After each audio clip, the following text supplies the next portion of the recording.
Anak, isa kang malaking pagpapalang ipinagkaloob ng Diyos sa amin ng Papa mo. Habang lumalaki ka, nagiging kasiyahan ka ng ating pamilya. Napakabilis nga ng panahon. Hindi ko sukat akalain ang dating hinihili ko lang. Ngayon ay bata na at nakakahingal ng habulin.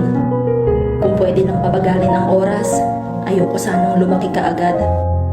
Alam mo anak, ikaw ang nagturo sa akin kung paano magmahal nang walang hinihintay na kapalit. Simula nang dumating ka, madalas kong sabihin sa sarili ko na di bali nang ako ang mahirapan, huwag lang ikaw.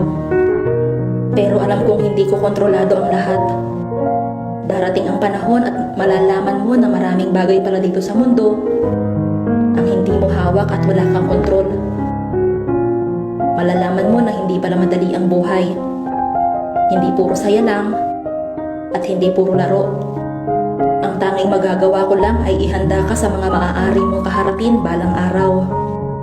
Anak, ang dalangin ko'y masumpungan at magawa mo sana kung ano ang plano ng Diyos sa iyong buhay.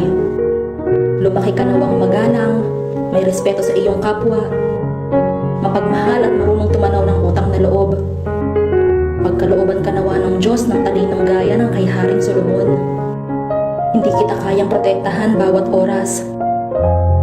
Pero lagi kitang isinasama sa mga panalangin ko dahil alam kong sapat ang kapangyarihan ng Diyos para protektahan ka. Anak, hindi sa lahat ng pagkakataon ay laging pabor sa iyo ang mga pangyayari sa buhay.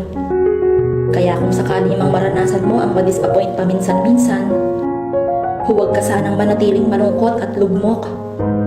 Bumangon ka at isipin mong pampatibay sa buhay ang mararanasan mong pagsubok. Hindi naman yan magtatagal.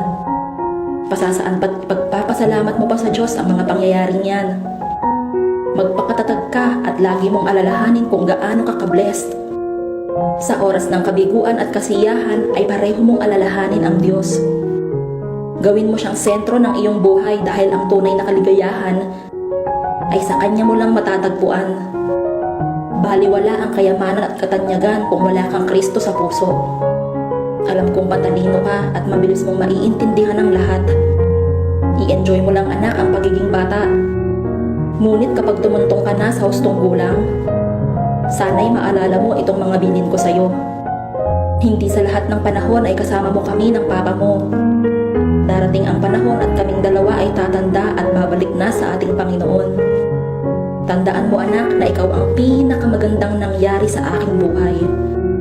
Mahal na mahal kita at hinding-hindi yun magbabago kahit kailan. Nagmamahal, Mama.